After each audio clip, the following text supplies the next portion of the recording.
let's see if this is working. First time I've ever done this on my iPad. And let's see if I can see the chat.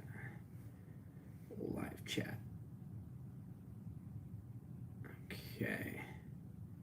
All messages. All right. Send me some messages, guys. Let's see if I can see them.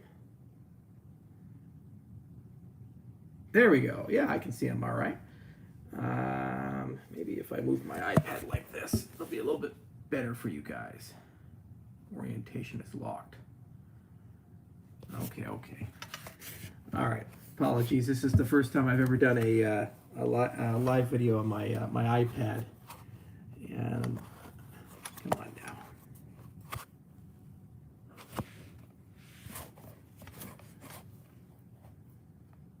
There we go. All right. Can everybody hear me all right? Can everybody see me all right?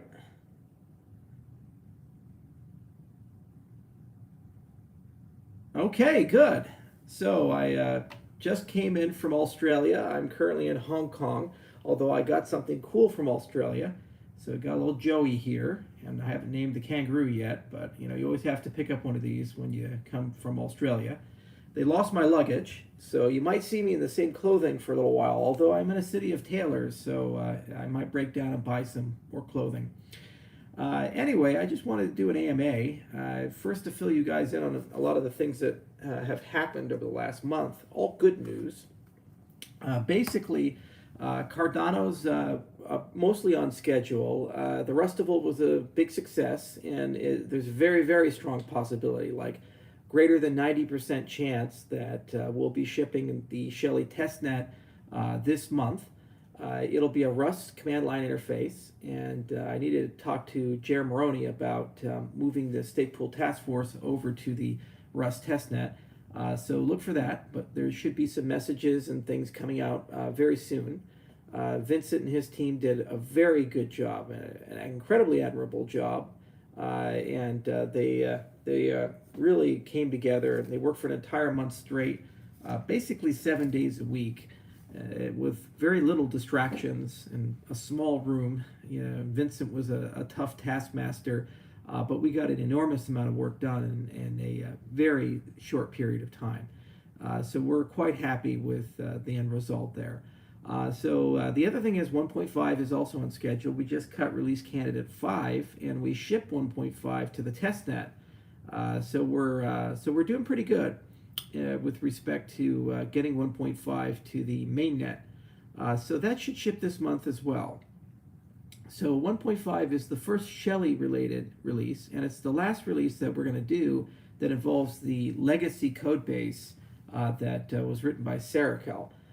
So after 1.5, the next releases are going to be basically to swap out the backend and core code so that it's 100% new code. So what's going to end up happening is there's going to be a merger of the Rust, the Haskell Wallet backend, and Daedalus.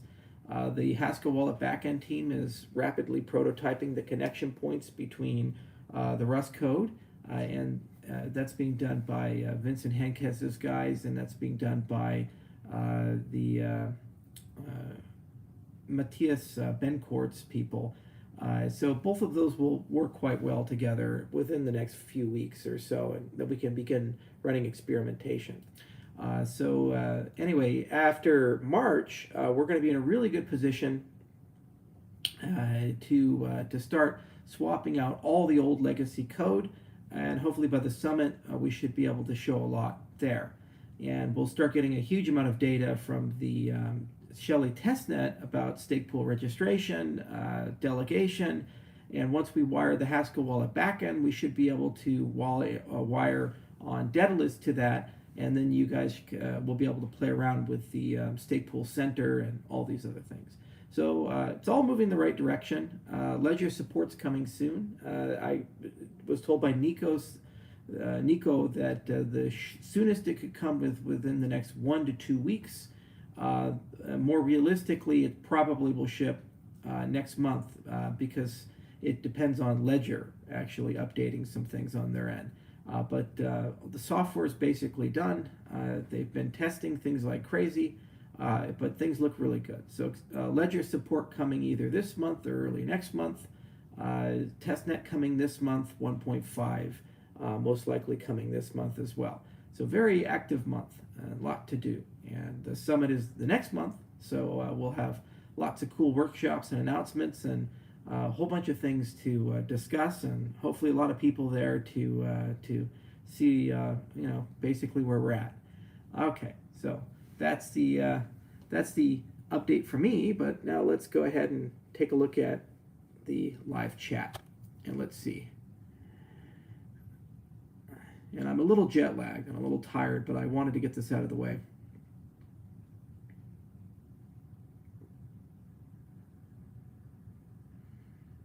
Okay. With all due respect, Daedalus sucks. Slow as dripping molasses. Good for you. All right.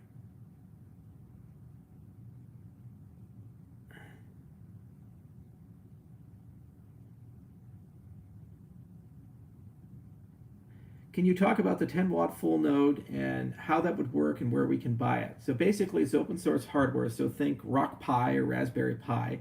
It's real cheap. They're usually under $100, and they do require a little bit of configuration and work to get them running correctly. So there's a community member named Marcus who's volunteered to take upon that task, and he'll be conducting a workshop at the IOHK Summit explaining how to actually configure these things. And what we'll probably do at the back end of that is have a tutorial online and a reference model. So basically kind of like a pre-assembled kit that you can buy, or show you which components to buy and how to put them together for a reference stake pool.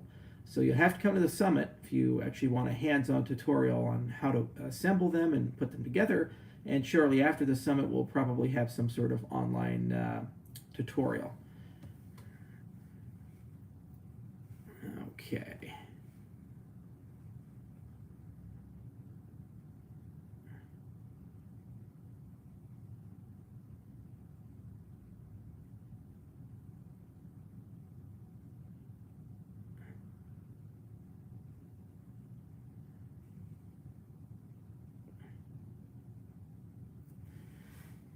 Can you say something about the deployment in Ethiopia?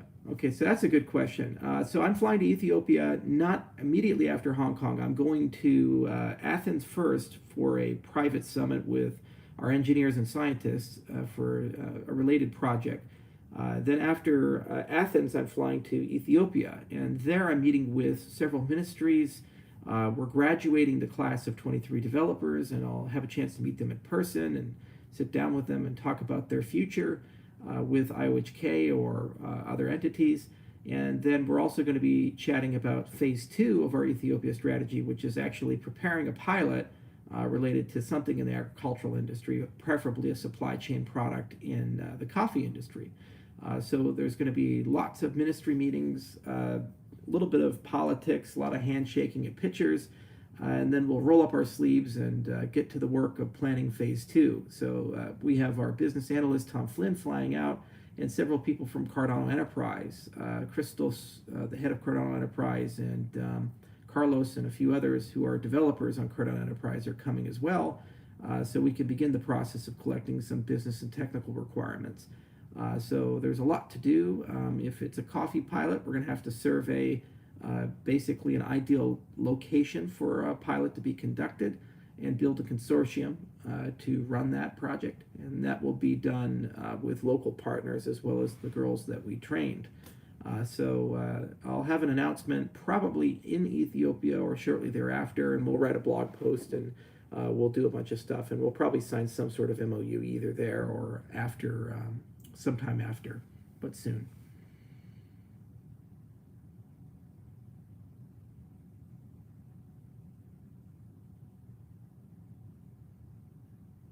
How far along is Cardano regarding the solution for interoperability? Actually, we're quite far along, because interoperability is more of a pragmatic approach rather than a strictly scientific approach. So what we've been able to accomplish in terms of the science side of interoperability has been the construction of 2 classes of protocols. One class of protocols based on NEPA-POWs, and that's basically interoperability with proof-of-work sidechains. So we have a whole family of papers that Dionysus has been developing that basically take NePPOs from theory to practicality. So we're going to go from static to variable difficulty, and we're also going to considerably reduce proof sizes so that they're even smaller than the fly client proof. So we have a lot of stuff to publish on that. We have a lot of papers we haven't pushed out publicly yet because we're still cleaning up some proofs and doing some other minor things here and there. But we're quite happy with the direction NePPOs have taken, and we think that they're almost in a production-ready design, meaning that they're ready for implementation. On the proof of stake side of things, the good news is we have a pretty good construction for that. It's based on a different primitive called the TMS, and after Shelley is released and parallel with Gauguin's development, we will begin integrating that directly into Cardano. Because it gives us access to sidechains for Cardano. So for example, like if we wanted to have EVM or EWASM compatibility, it'll also give us the ability to have very, very efficient light clients. In fact, I think more efficient than the ones that are coming out of the proof of work side. So that's something this year. Exactly when that gets integrated is contingent on when Shelley ships and also what fundamental ledger requirements are needed to integrate that.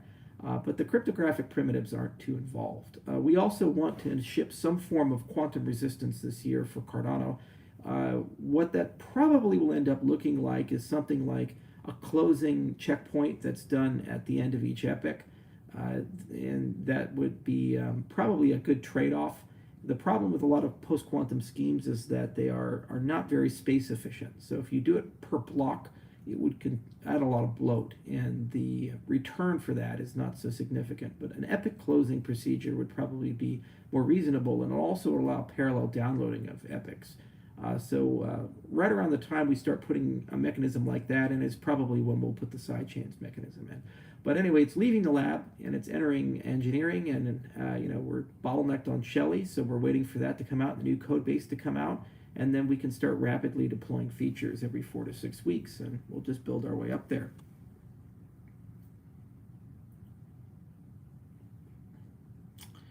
Okay. Oh, and the other two sides of interoperability is pragmatism of accepting different protocols. So Lightning and Interledger, the two that we're currently working with. We're probably going to talk to the Aeon guys. I have a meeting tomorrow with the CEO of Aeon, and we'll see what they have. There's also FIO protocol as well, so we've been having discussions with them. So it's just a matter of deciding what family of interoperability protocols to support, and we'll just see if that's sufficient for the market.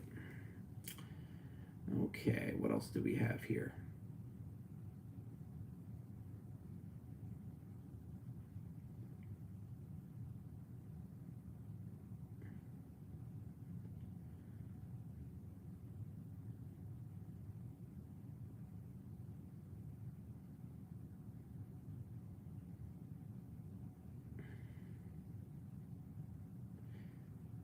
Everybody's asking about the Samsung wallet. Are you guys chatting with them to add crypto?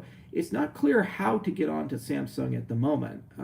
They haven't announced anything about how that works, and it seems to be in the family. We'll definitely have conversations through our network to find a way to get into that ecosystem. I'm a Samsung user myself, and the S10 is a great piece of hardware, and Knox is a really good ecosystem. So I think that at some point they'll probably have an open API or some sort of path to allow people to get on, but at the moment it looks like it's just Ethereum support. So we'll see where that goes. That said, the demo that I did was for a Tangem card, which is an NFC device, and so basically it's like a super low cost hardware wallet. They cost less than $1 to manufacture, and the private keys are held and managed on the device. And basically what you do is just tap it with your phone, it automatically opens up an NFC wallet, and then you can spend from that and just enter a PIN code to initiate that. So it's super easy user experience, and our hope is with the relationship with Tangem that we can eventually build more capable wallets at the same price point that we can use for offline off-chain transactions. The goal there would be to couple that with our Africa work, where people can basically have these as super low cost cash cards. They can be loaded, have cash register style accounting, and they can go and just tap them with each other, and then eventually they reconcile online when internet is available to reload and so forth. That's a long-term play. It's something that we'll be building over several years. And basically, what we're doing is starting with just getting ADA support into the Tangem ecosystem, and then we'll work with Tangem moving forward to see where we can go with hardware. But anyway, I'm pretty excited about where that's going. I love the price point. It's like 100 times cheaper than a Ledger, or KeepKey or any of these other things. So it'll be pretty easy for people to acquire them, and they still offer a reasonable degree of security because it takes a while for the NFC to actually open the app, and then you still need a PIN code to spend from the card, and it is a trusted hardware module, so it's basically a TPM. Okay.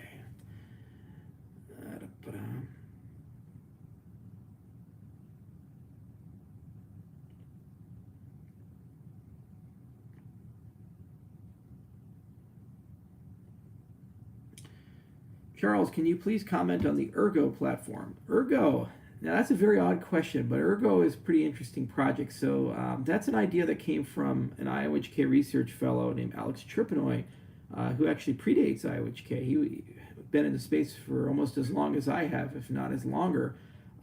He was a core developer for NXT, and he started something called the ScoreX project that IOHK started funding back in 2015. He was one of our earliest people in the company, and he did a lot of research with us. So Alex took ideas that he learned from Ergo and papers that he wrote with Leo Raisin and his studies of Sigma protocols, and he's putting it together into a new cryptocurrency framework called Ergo. And basically, it's kind of the best of all of his research. We like Alex a lot. He's a good friend of the company, and I'm not sure when and how they're going to launch. But what's exciting is that he's able to take some really good research and put it out to the open for kind of a next generation cryptocurrency. So I'm as in much the dark as you guys are about what exactly that's going to do, but it'll be quite fun to see where that goes. Sigma protocols are really interesting.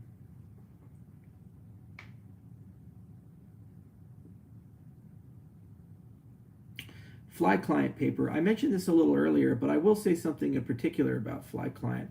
Reading through the paper, it's not clear to me that they've proven everything that they claim that they've proven, particularly the dynamic difficulty requirement and the succinctness requirement.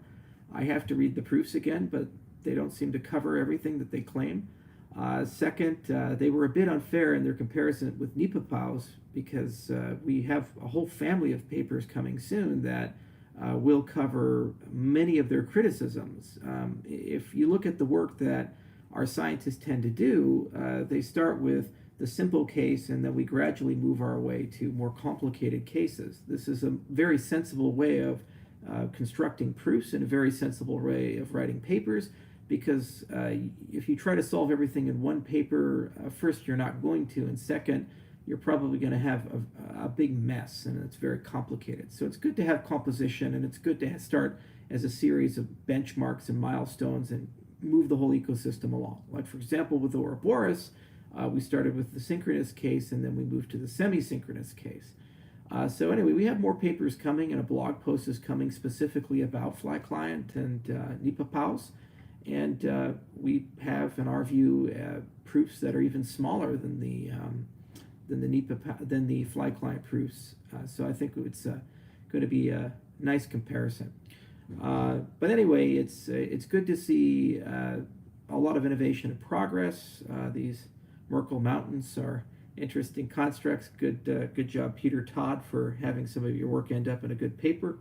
And the team that created Fly Client's quite good, and they've been around for a while. In fact, I think they were presenting their work for Fly Client back at Scaling Bitcoin in 2017. So they've been at this for a bit, and it's nice to see that they've gotten some developer adoption. I think Grin supports them, and I hope that they can get their ideas integrated in other cryptocurrencies after they've gone through peer review and there's been a bit of time for the open source community to get used to them. But NIPA-POWs are still pretty cool, and they're going to get a whole lot better very quickly.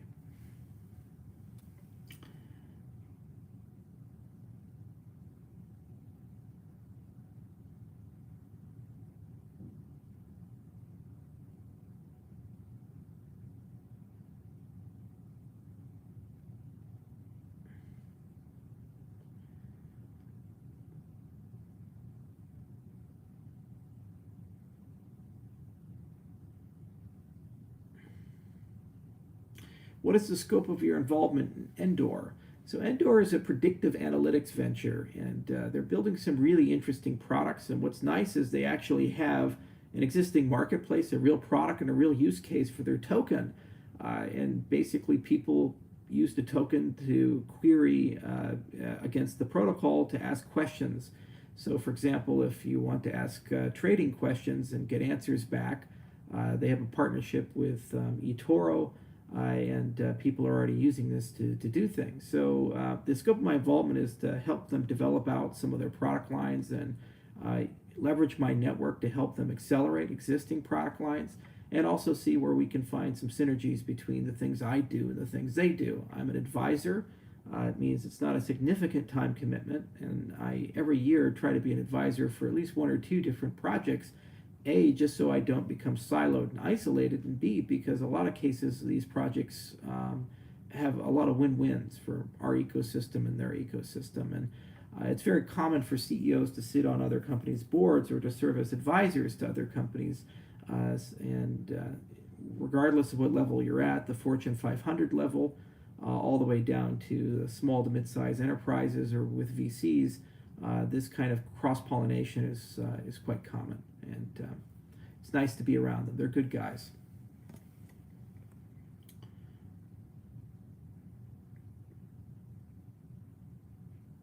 Let's see what else we got here.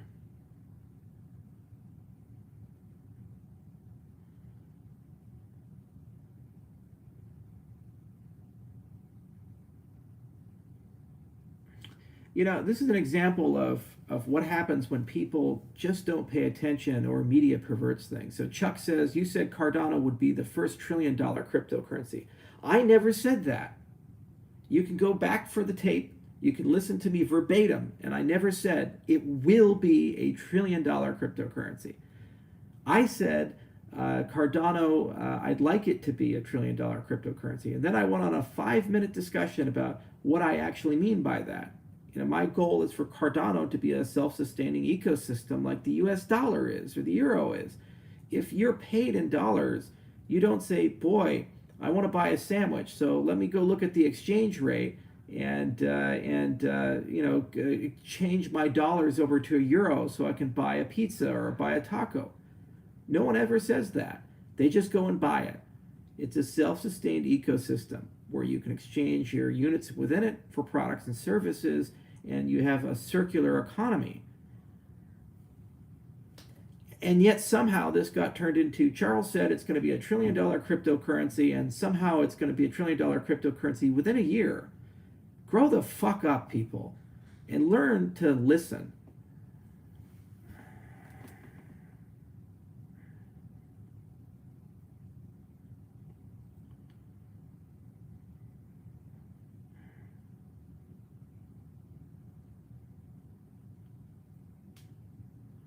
A tiff with Chico Crypto.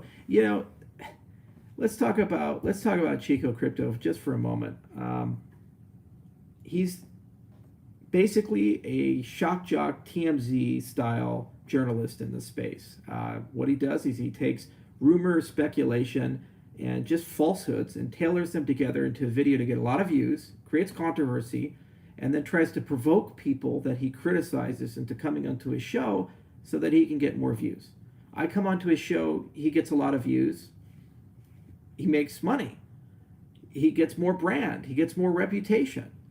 So let me get this straight. Why would I do that? Why would I reward someone who lies and who's scum?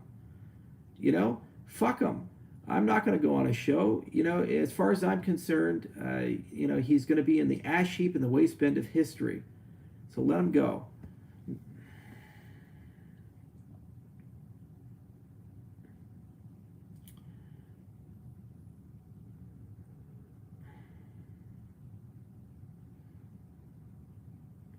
Don't validate people who lie.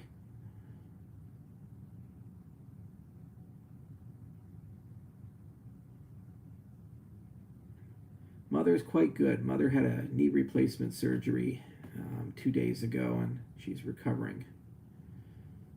Unfortunately, I'm in Hong Kong, and they are in Wyoming. So I just have to call and hope for the best. the reality of being a CEO on the road. You miss a lot of stuff. My grandmother also died in February, and I couldn't attend anything because I was traveling. But I guess it's all a vacation, Reddit.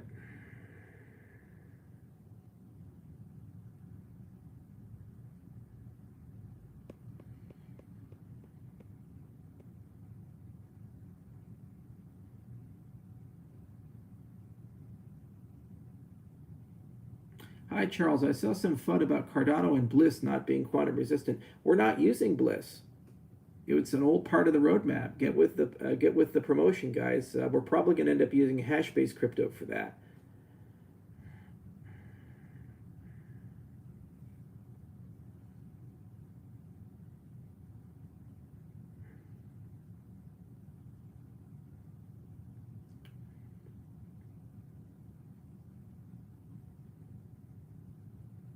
How is a simple transaction different from running a smart contract? So the goal of Plutus is to actually turn all transactions into a smart contract in some way. So basically, if you look at the difference between what Ethereum does and a UTXO system like Cardano does, they're different data structures. So one is kind of a mutable ledger, and you send messages to it to wake it up, and then you're going to have all the state management that you have to contend with, and it's really difficult, especially as the system grows, and especially as you want to shard the system to keep track of everything. So you have to add a lot of complexity into your model. When you look at a UTXO system, it's what's called a data flow graph, and basically it's just saying, all right, you have all these threads, and you have outputs, and all you have to do to wake one of them up is just claim that you have the right to spend it, and then if you have the proof and it validates, it spends. So what we've done is we've taken that model and we've extended it to include some state information and include the value and include some data, and we call this the extended UTXO model. So you keep the same semantics of redeemer validator that Bitcoin introduced over 10 years ago, but now you've added a capability of having enough information in it that you actually can have code running. This is what Plutus is basically all about.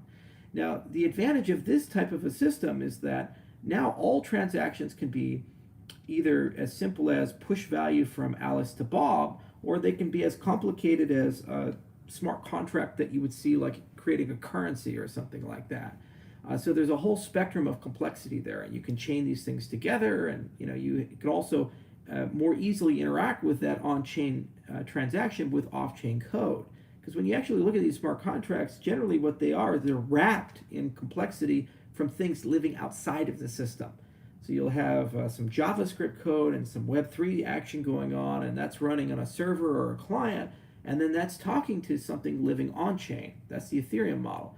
With Cardano, it'll just be Plutus, template Haskell, and then that runs, and it runs as a single unit. And you can write all the code together, and it's very easy to validate that the off-chain and on-chain code is actually working correctly together. And we're actually working with GSC.js and with WebAssembly, and you'll be able to port that code, off-chain code, to run on anywhere JavaScript can run. So it can run as a node package, or you can run it in the browser via WebAssembly. So we have a nice framework there, and you can do a lot of property-based testing and a lot of cool validation to say things are working correctly. And because it's running this data flow model that's immutable, what's really nice about it is it's much easier to shard these types of transactions. So basically, the answer to your question succinctly is that all transactions are technically smart contracts in this redeemer validator model. It's just their complexity is up to the user and how they run these types of things. There are a lot of really interesting use cases that do require further extensions, especially if we're thinking about things like PubSub and redeemer and contingent settlement. So recently, it was just announced in Bitcoin Magazine that Texas is considering passing a law that if someone is to receive a cryptocurrency, they have to know the real-world identity of the person sending it to them first, which is a pretty crazy notion if you're taking a look at something like Bitcoin. The whole point of Bitcoin is people can just push value to you, and you don't know who they are, and you can't stop them. These are push transactions. But somehow Texas is under the opinion that we cryptocurrency users have some sort of control over people who push value to us. We don't. But if you live in a world of contingent settlement, you would have the ability to control that, because what you would do is you would say, hey, what we can basically say, I have to consent for this transaction to settle. So Alice would push to Bob, it would sit in pending, and then Bob has to sign something for the transaction to settle. Now, you could then structure these transactions in a way that Alice has to transmit to Bob, probably through a subscription over a private channel, some identity information, and if that matches Bob's requirements for KYC/ML according to the state of Texas, if they pass this law, then Bob would sign. You could even automate this system potentially if there's attestation of the identity document. This is an example of how you can stay in compliance with the law by gradual escalation of the protocol. So what you'd do is you'd say, okay, we have basic transactions, and then we have contingent settlement, and then within the address structure itself, you might even be able to embed that requirement. So if you're receiving payment in Texas, if they pass this law, you'd be able to stay in compliance. If you're seeing payment in the other 49 states, you'd be able to use a regular address structure, and it's up to the user to decide that. And you can sort these things out with Plutus contracts and so forth. So it's really all about the capabilities of the system, and we designed Cardano to try to be as layered as possible so that we can keep everybody happy and also allow you to keep your principles for the most part. And no, it's not really an enforceable law.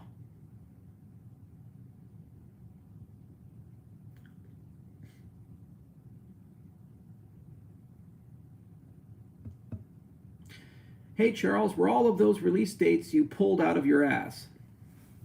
What do you think, Brian? What do you think? Do you think we just made stuff up? Do you think we just got a hat and we said, hey, here, July sounds great. June sounds great. That's not how engineering works. So we got our people together. We had project managers, and we had charters and a risk register, and we had a lot of engineers, and we said, what can we do and when can we do it? And let's estimate this. We had processes behind it. They worked real hard, and then we got into a bunch of bottlenecks. We realized that the code that we were working with had too much technical debt, which meant that a lot of it had to be rewritten. Okay, that takes time. Second, we realized that we had a lot of people in the ecosystem that the foundation was supposed to take care of, but they didn't under Parsons' leadership, that we had to take care of. So we had to build a help desk that they were supposed to build, but we built it anyway because, well, someone had to do that. We had to take care of all the exchanges and their maintenance and support. We didn't have any personnel on staff for that because that was the foundation's job, but they didn't do that. Also had to build out a community management core. Delayed us, slowed us down a little bit. Furthermore, we had science delays, delegation and stake pools and warp wars. It took a little longer than we had anticipated to go from the lab to something that we could write a specification for. So April of last year turned into summer, turned into fall, turned into Q1. And that's how software engineering works when you're doing science. Now, all along the way, we informed people. All along the way, we had AMAs. All along the way, we tried to make best effort to show people where we're at. We're an open source project. We were #1 for GitHub commits. When it became clear that a lot of people were having issues with Daedalus, we didn't just rest on our laurels. We went ahead and created Icarus, which turned into Yoroi. And now 15% of the network runs on Yoroi. We shipped 5 major updates to Cardano. With 1.5, it's just about out. 5 major updates, 1.1, 1.2, 1.3, 1.4. And we dealt with a lot of ups and downs. We rechanged all the APIs from V0 to V1. Much better APIs, easier to integrate against, and much easier to use for enterprise clients. So a huge amount of work was done. I'm not happy that things took a little bit longer than we thought, but all things considered, to go from nothing to launch to something and in just a year have a very clear crystallized vision and massive progress behind that vision, 40 papers, more than 20 peer-reviewed, that's an amazing progress. But what's your standard? Well, honestly, what is your standard? Let's say we did ship everything and we had smart contracts and decentralization.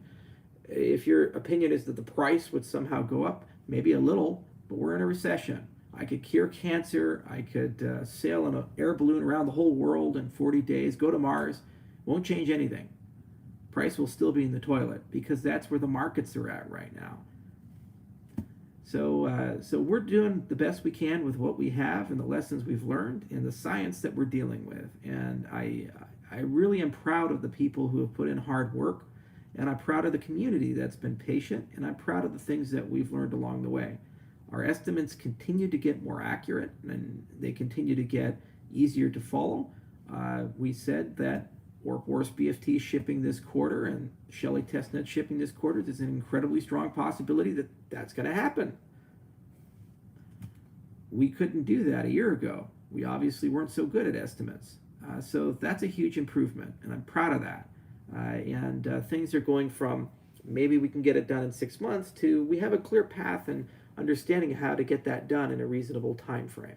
There's still a lot of processes that need to be changed. There's still a lot of work that needs to be done, but we're always moving in the right direction, week by week, month by month. And there's a lot of really good people at IOHK who wake up every single day, in some cases on the weekends too, and they put in more than 40 hours, and they write some of the best code the space has seen.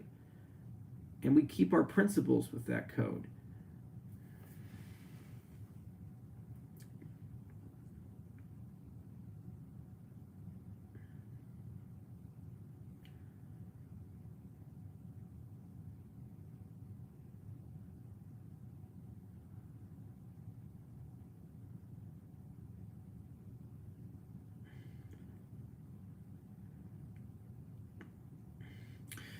Hey Charles, Enigma. What do you think of the Enigma project and their secret smart contracts? So Enigma is an MPC project out of MIT.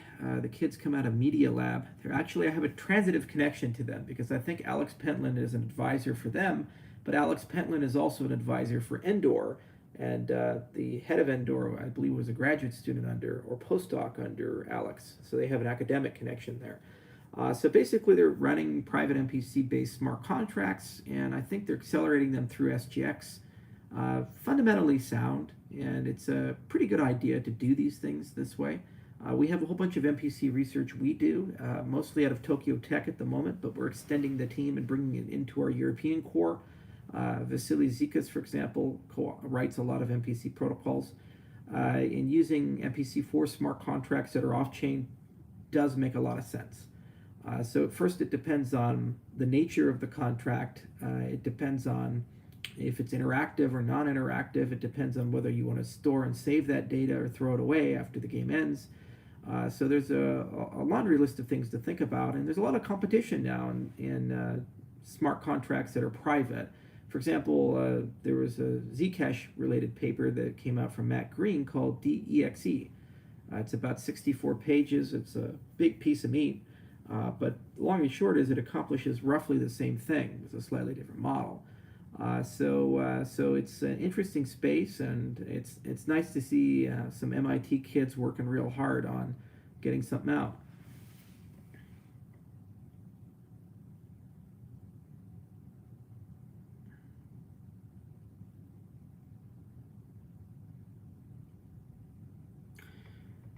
Hello, could you comment about other IOHK projects? So ScoreX is Alex's project, and he's kind of frozen that to work on Ergo. RSCoin is retired. RSCoin was something that we constructed to learn more about cryptocurrencies, but there's not a lot of commercial use in RSCoin, so we're not doing much there.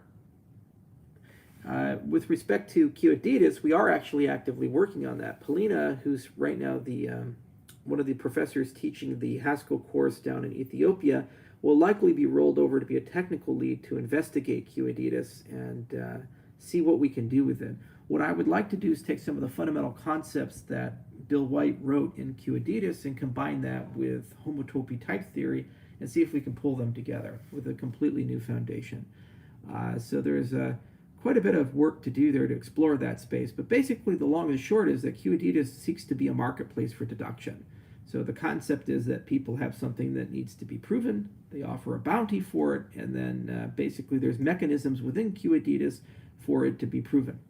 Now my hope is that we would be able to liberate the entire field of mathematics at some point from academia and put it into more of an independent of university setting where independent mathematicians can make their living proving things on a blockchain rather than just writing academic papers and being subsidized by university salaries.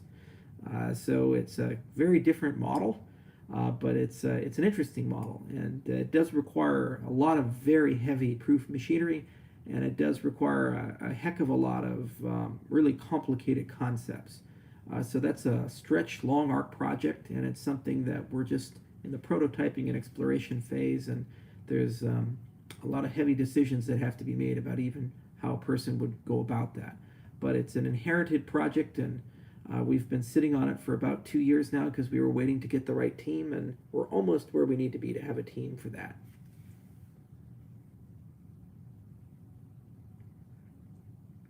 By the way, about jargon, probably 99.997% of the world is unfamiliar with homotopy type theory, so don't worry about it.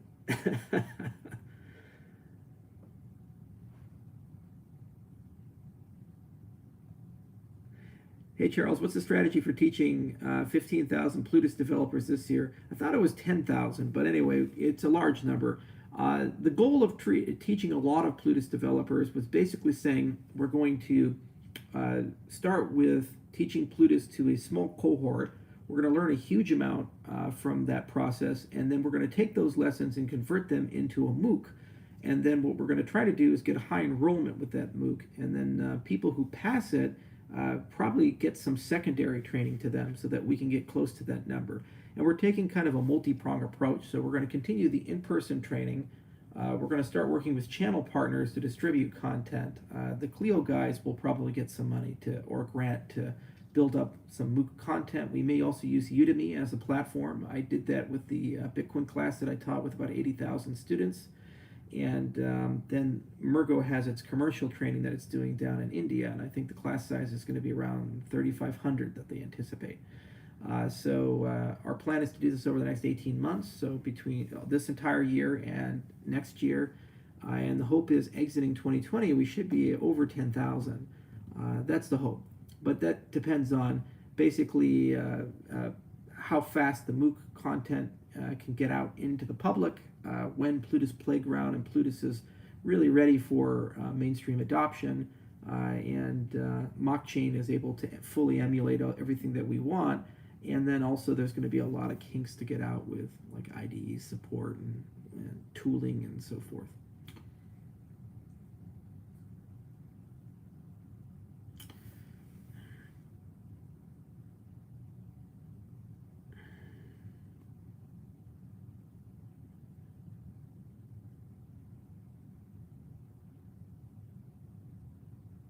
We're working with University of Edinburgh, Tokyo Institute of Technology, and University of Athens. We also have commercial relationships in some capacity with Cambridge, Oxford, Lancaster, Kent University.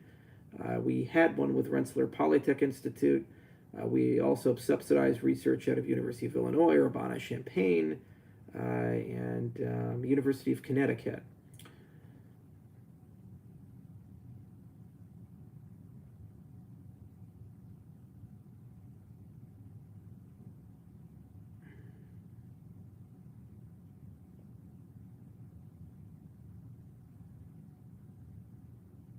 What's your take when it comes to scientific research on R-Chain's Rolang? When they write a set of formal semantics and they have a working system, we'll comment on it. There are a lot of smart contract programming languages that are on market, and in my view, it's less about the language and it's more about the ecosystem around the language, and also it's more about how you intend on capturing business intent and delivering a reasonable end-to-end experience in modeling that intent and delivering that intent to your customer. So basically, you have a situation where you say, okay, I want to do X, and I want to do X for person Y, and in situation Z. So you have a domain, and you have a customer, and you have users, so actors, and events, and value that you're having a discussion around. So before you write any code at all, you have to have some sort of coherent way of putting that down and capturing those requirements so that you actually understand what you're trying to implement. Because the problem is that when you write the code, you're writing code for a computer. You're writing code for a protocol, for a system. And that's not human. So there's no guarantee that what you've actually written will actually match what you intend. For example, multisig. So when Parity wrote the multisig contract, they had an intent of how multisig should work. We all kind of knew that, but then the code didn't actually reflect that. There was a little bit of a drift there. So the first question you ask when you write these things is, how formal and how rigorous do you want to be with the modeling? Do you just want to have an oral understanding? Do you want to write something down? Do you want to write something down in a language that machines can understand so that when you implement it, you can verify the implementation matches your understanding? And as you work your way up that stack, it requires more and more effort, and the tools that you use are a bit more exotic. So for example, you could just write a business requirements document. That's like level 1. Then level 2, you can model that document maybe with a little bit of a technical specification and some specific domain requirements in a slightly more formal language. So one's probably just prose, it's English, and then the next one actually may have some formulas and some math and some legalese and things like that. Then you could take it up a notch and write it in a modeling language like TLA plus, for example, which you can do model checking with and computers can understand. And now all of a sudden this is something that's a lot more mathy.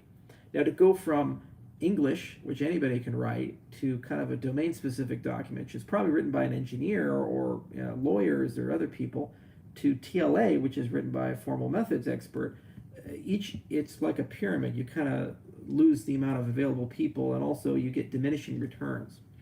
So there's a big discussion right now in the smart contract world about, well, what is good enough for modeling intent and understanding intent of what you actually want to do? And this is independent of your smart contract system, because once you've written that all down, then you have a question of, well, where do I want to run that? And then what is the best way to implement this? And then these are questions of privacy, security, cost, portability, future-proofing. That's a completely different set of questions. So there's a whole bunch of smart contract programming languages. Some are domain-specific, like DAML or Marlowe. Some are general purpose, like Plutus and Solidity or Rolang. And others are kind of live in between, and they do things for you. And some are easy to port to other platforms. Like, for example, you might be able to write your smart contract in Rust, and then you can port it between different WebAssembly style platforms. Or others are very tightly locked to the platform. For example, Solidity is right now very tightly locked to Ethereum, and it's difficult to port it to a different model. So these are the two sides of smart contract language development. One is the modeling of intent, and then the other is the implementation of intent. And then there's this meta notion of, did we prove that your code matches your intent? So you have to solve all three of these problems.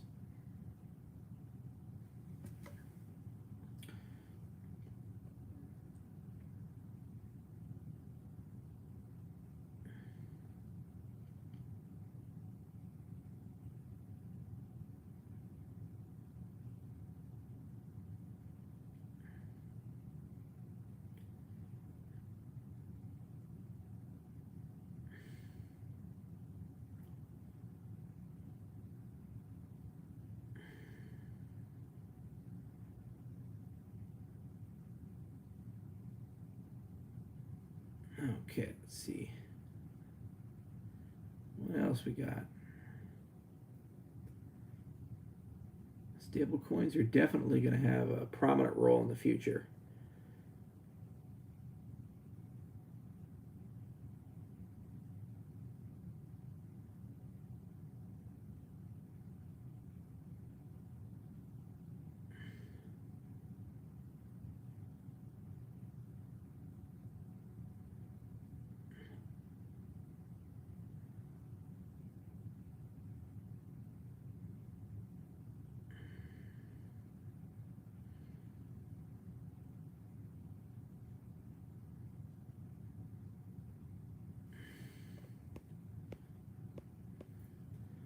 All right, give me a good question here, guys.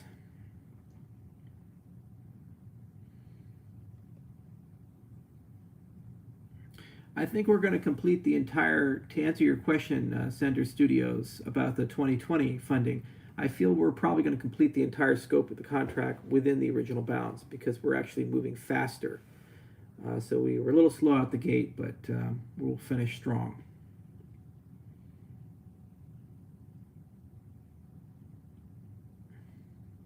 Charles, would you be willing to join a POS versus POS discussion with Kyle Samani and Will Martino? I'm happy to talk to Will, and I like the Cadena guys very much. I like their work a lot, and I think they're great engineers. Kyle said I was working with the Yakuza, and I'm a criminal, and I defrauded Japanese people. He's a piece of shit. I don't want to be in the same room with him.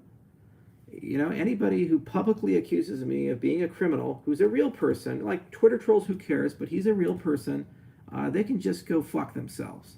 So no desire to be in the same room with him. And I'll tell him that to his face.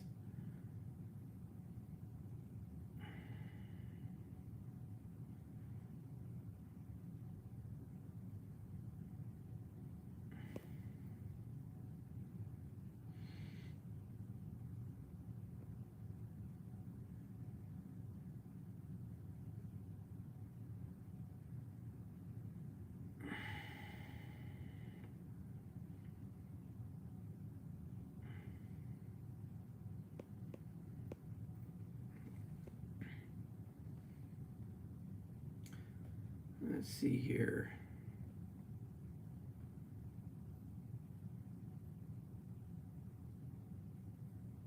Cardano's already in Hawaii. We actually have a lot of Hawaii fans. In fact, I was in Maui and Lahaina, and the waitress was an ADA holder. So it's really amazing to see how far spread things are.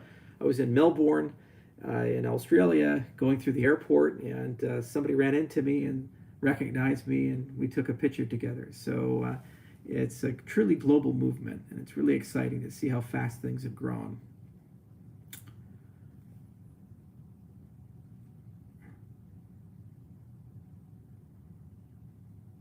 Let's see here. Come on, guys, give me a good question.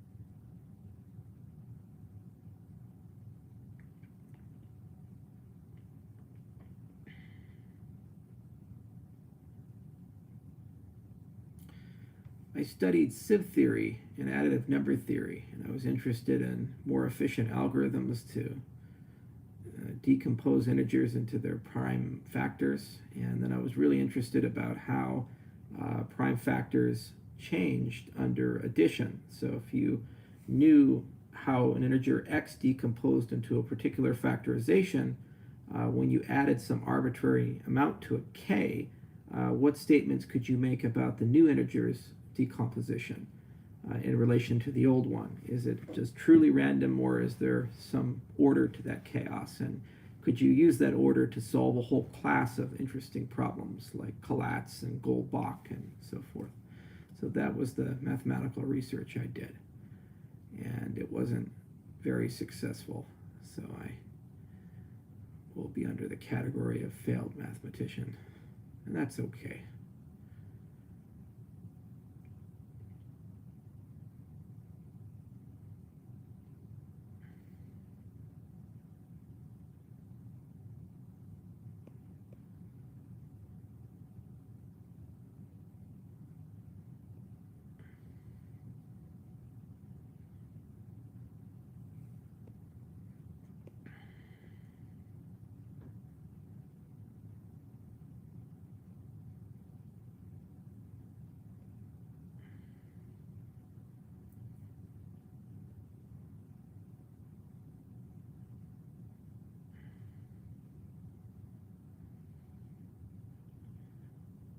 Louis Philippe, I really like the Lightning Network, and we'll probably integrate something with Cardano there.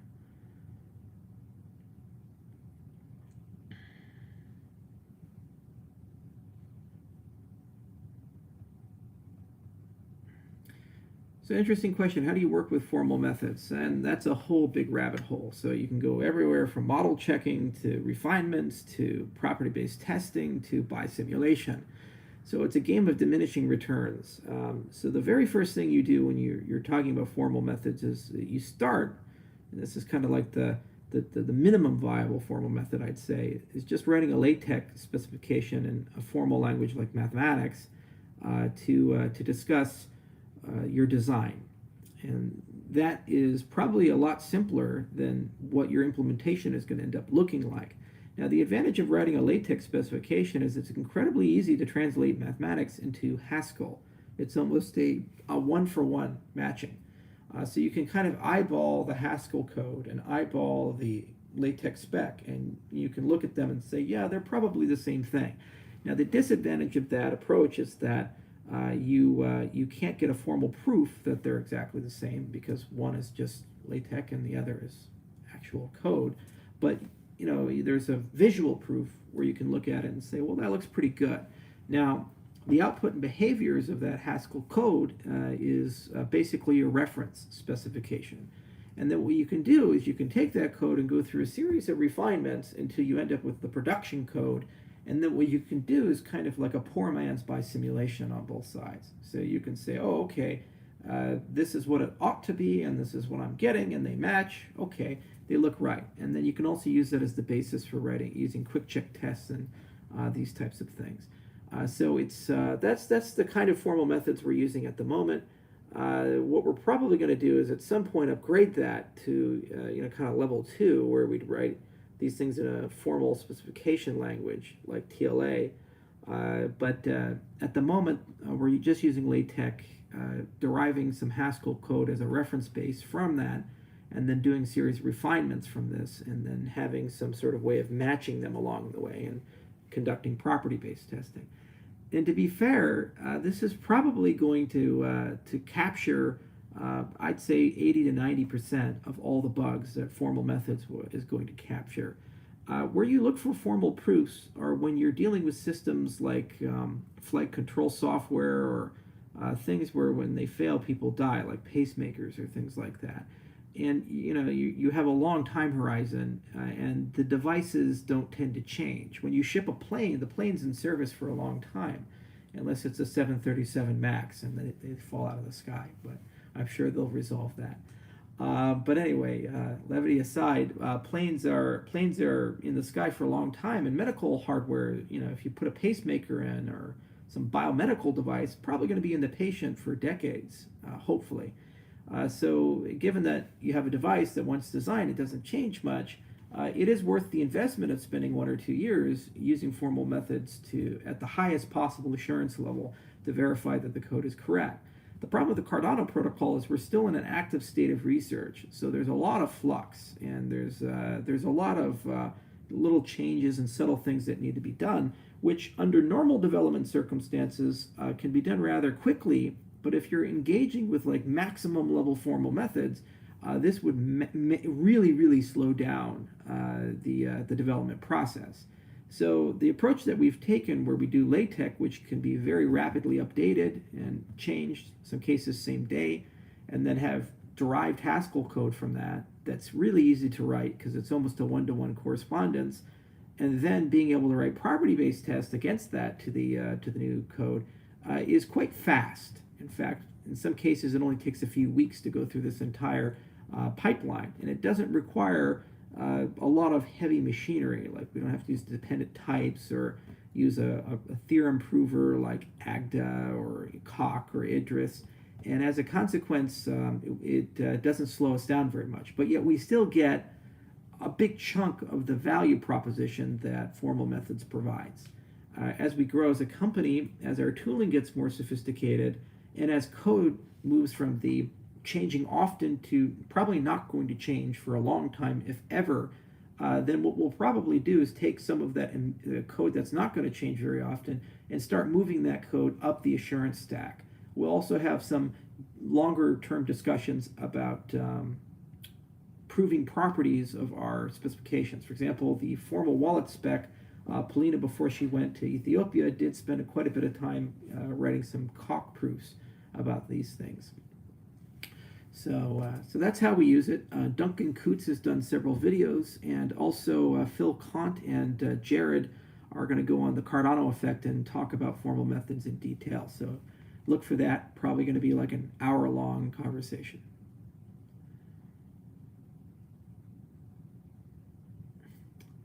What do you recommend watching on Netflix?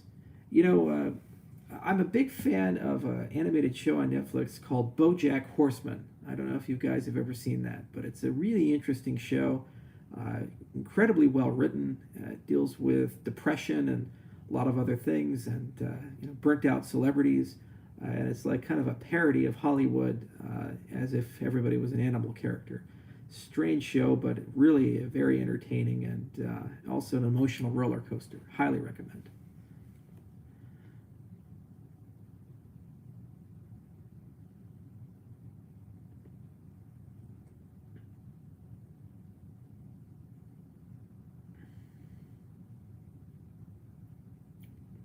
So in the lab, the TPS of ADA has been between 100 to 250, somewhere in that range. That was when Integer 32 did a quick and dirty model for Ouroboros prowess. So I would expect the performance to be no greater than 250 TPS for the launch. But we'll know more after the testnet comes out. We'll stress test it.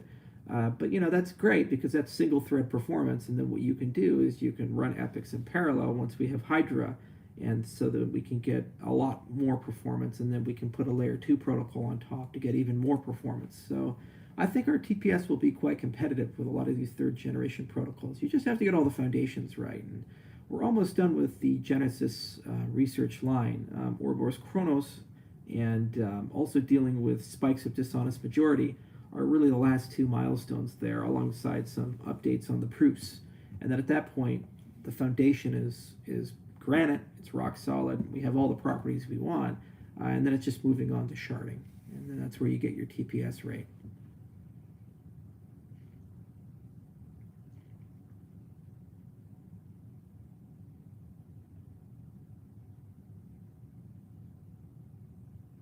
The papers I found on the official website don't seem to be reviewed by reputable scholars, but by small crypto-related firms. Which scholars are currently reviewing work? Do you understand how peer review works? Do you understand?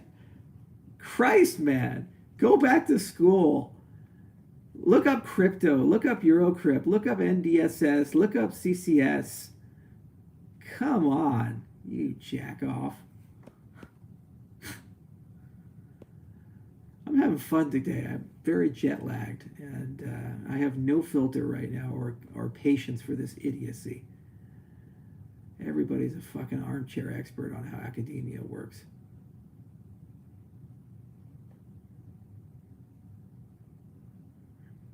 That's an interesting question. Charles, do you see smart contracts making deep inroads into legally binding contracts?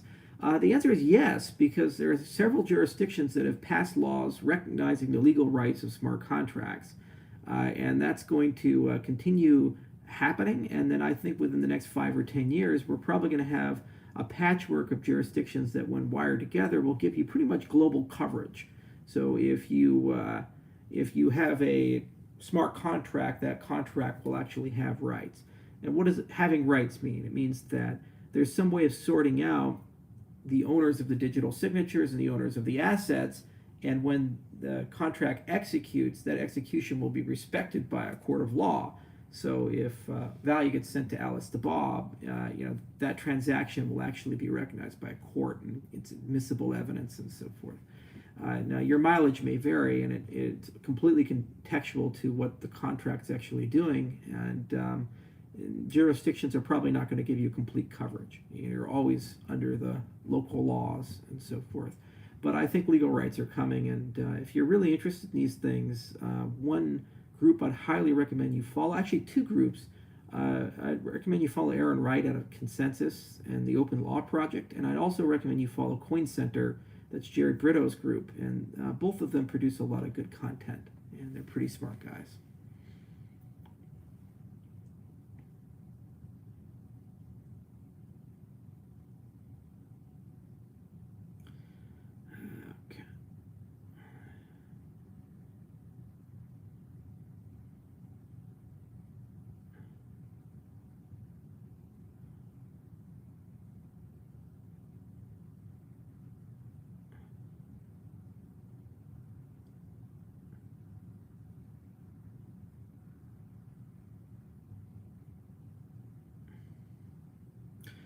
Actually, guys, I'm at Token 2049. Speaking of Tron, and Justin Sun is apparently going to be at this conference. I've never met him in person. I've been invited to several events that he's probably going to be at. And it'd be really fun to get a picture with Justin Sun. So I might be able to give you guys your Tron picture you've all been waiting for. We'll have a very lovely conversation. DC or Marvel? Marvel. Definitely Marvel. Big Doctor Strange fan. Also a big Iron Man fan.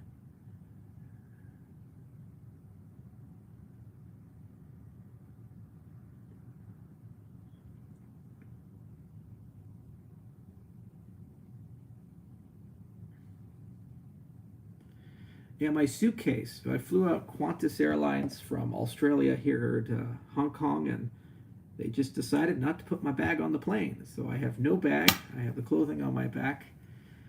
We'll see how long that lasts. My mood is subject to deteriorate a bit if I don't get my bag back. Probably also going to get pretty smelly.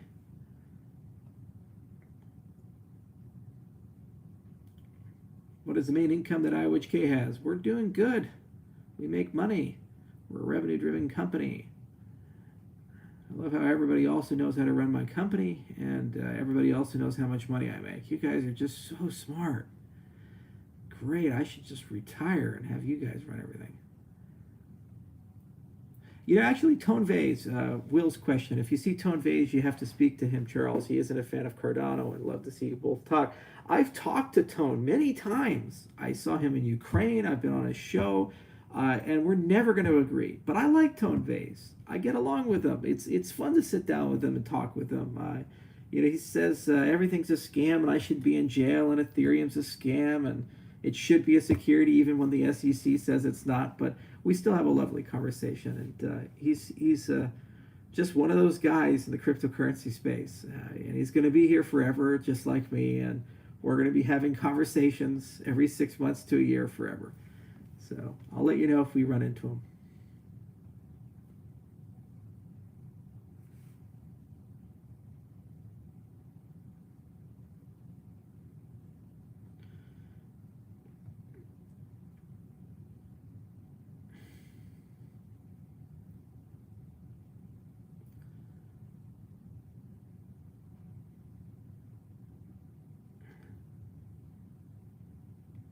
All right, what else we got here?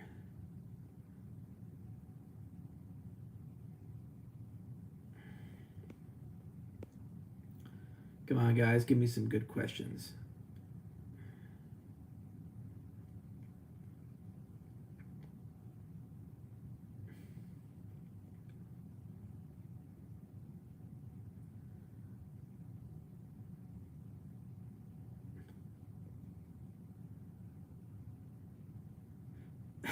When Joe Rogan podcast. That would be a lot of fun. Guys, I don't think I could top the Alex Jones Joe Rogan podcast, though. That was perhaps the best podcast of all time. Interdimensional aliens that you can only see on DMT. Truly amazing. It was a work of art.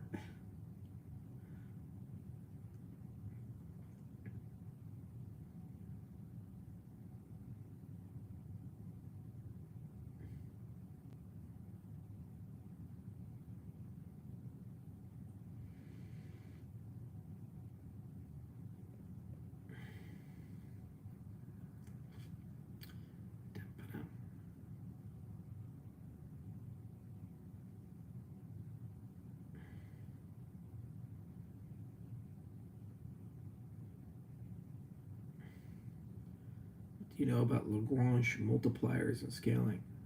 Absolutely nothing. Sorry, you have me beat.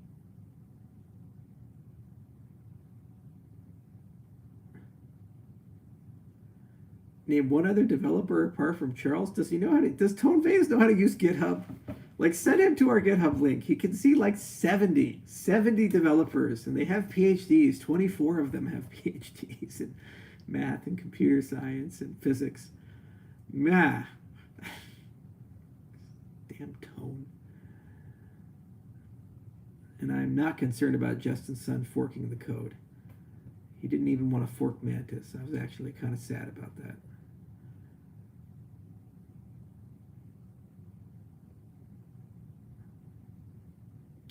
All right, guys, come on, give me a good question to end on. Something for a nice sound bite.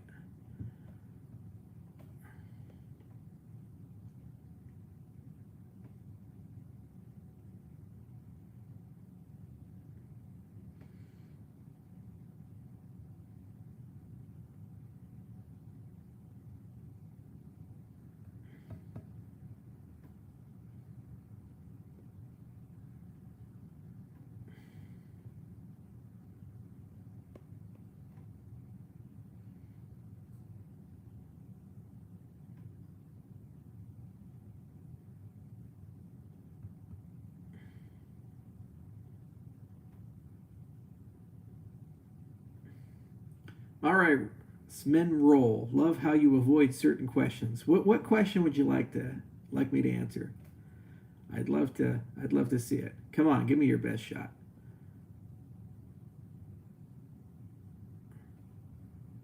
What you got for me? Come on, you're so silent. Talking big, man. Oh, screw you. These people. And Nostradamus, no, I'm not familiar with that person. Maybe I am, but it doesn't ring a bell at the moment.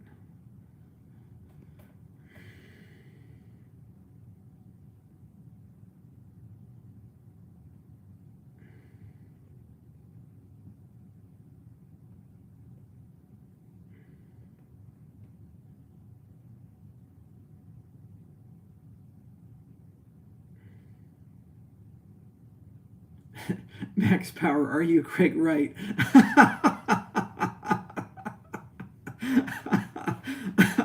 It's a Dr. Jekyll and Mr. Hyde situation, I assure you. Oh, Jesus. You guys crack me up. I love it.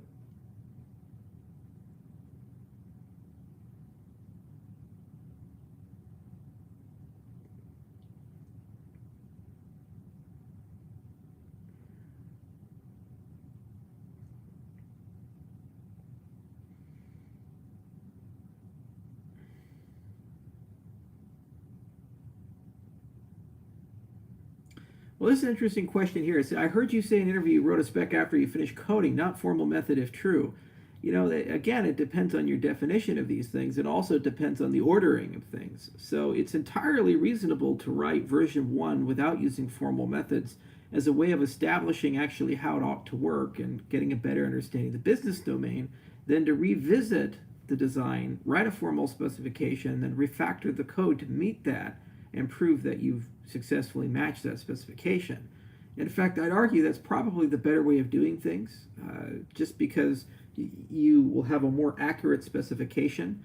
If you end up writing the spec first and then writing the code, you end up having a development process that looks a lot like waterfall. And it's just really slow, and the problem is the spec is probably not going to fully model or cover all of your business needs. Specification is only as good as what it's modeling, and if you don't fully understand your business domain or you need to make a lot of changes, that's a pretty heavy deal. So it's usually a good idea to do a version 1 using good design principles and an agile process, iterate a few times, and then when you actually fully understand what you want to do, then you write a spec, and then you prove that you're meeting that specification, and seldom will you actually meet the specification. There's going to be some delta between the two. But I think we're just having a semantics issue here.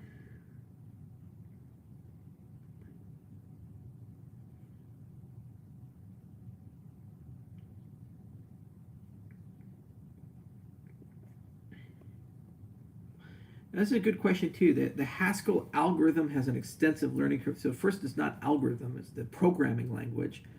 And the question is about, well, is the language too complicated and you're necessarily excluding all your developers? Here's the thing.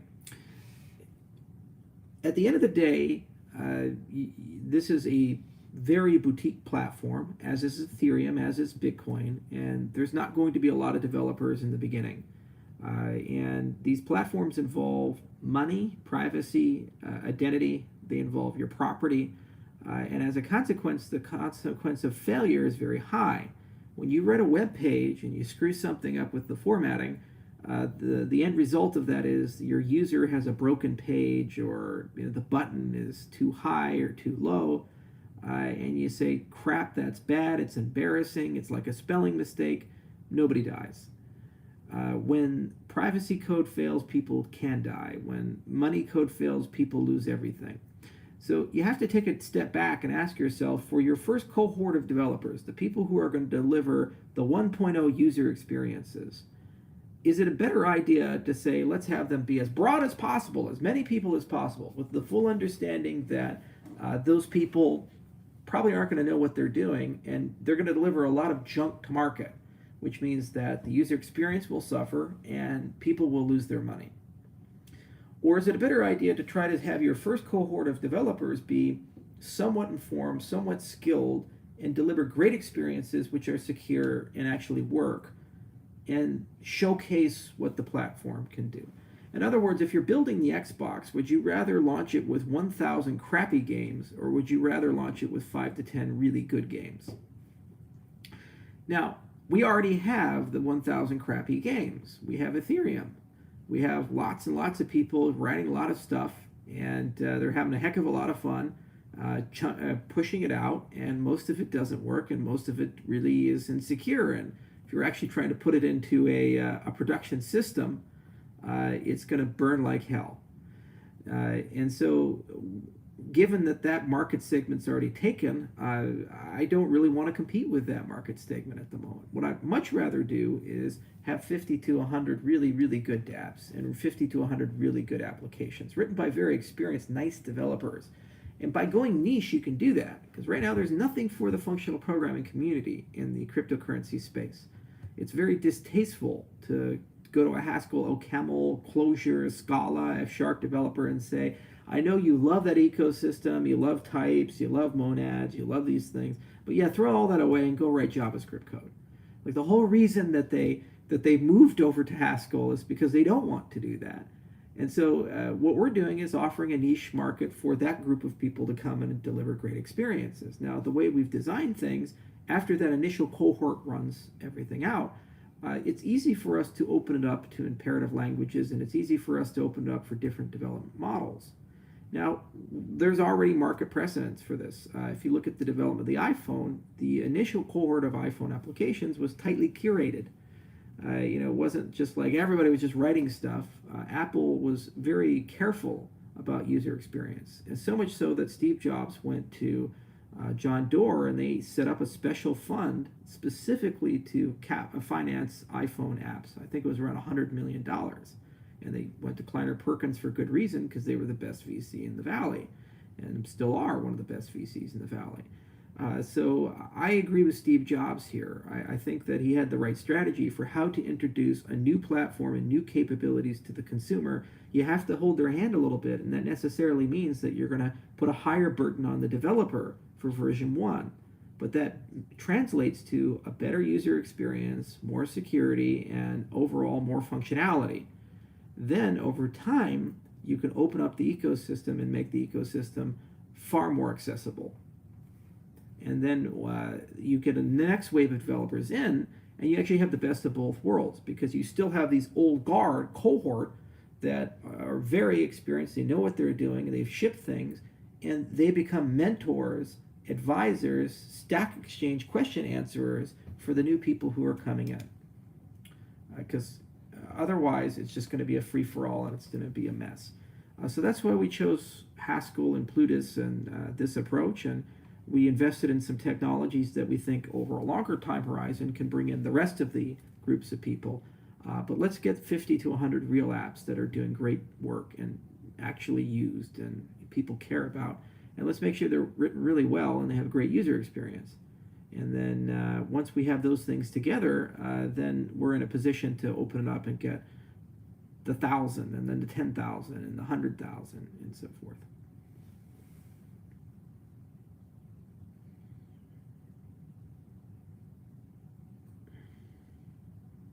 And if you don't like that, well, go go play with Ethereum.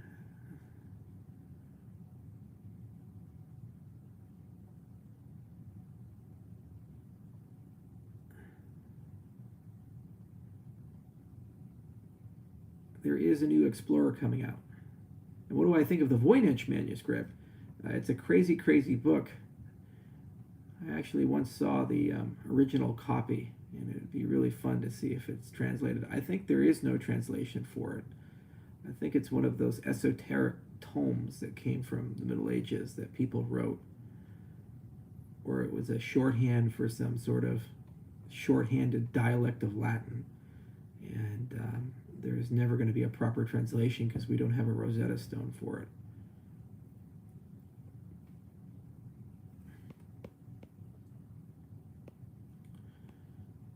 If you want to see a really cool medieval document, though, look at the Codex Gygax. It's a gigantic Bible, supposedly written by a monk inspired by the devil. Okay. Pluto is the dog from Disney, after the planet.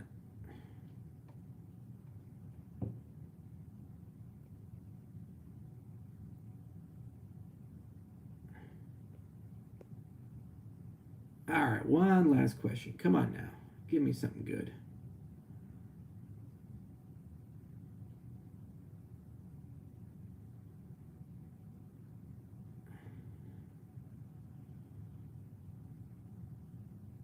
My favorite video game. That's a good way to end it.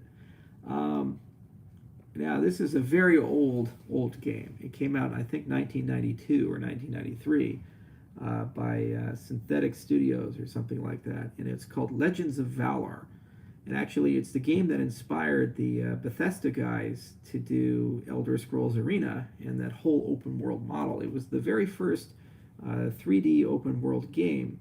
And it takes place in this little city called Middledorf. And you can play a character, you go around, and you have to join all these different guilds. And the goal is to basically save the exiled king and find your cousin Sven. Now, what's really interesting is I played the game off and on as a kid for 12 years. And I was always trying to win it. And I could never find out a way to win the game. And I was just like, well, how do I win this game? And eventually, through the magic of eBay, I came into possession of a clue book for the game, and it had a whole description of how to win every quest and everything. And it turns out that they never actually wrote an ending for the game, which was a really horrible thing to discover. But it's a great analogy for life, I suppose, and maybe it's a good invitation to write our own ending. So that was my favorite game. Still is, always will be. Highly recommend it. You can probably play it still if you find a copy of it floating around somewhere and run it on DOSBox. And if you ever do, let me know your experiences. So thank you guys all for a wonderful day, and I'm really tired, and I'm going to get some great sleep, and I'll see all you Hong Kong folks at Token 2049.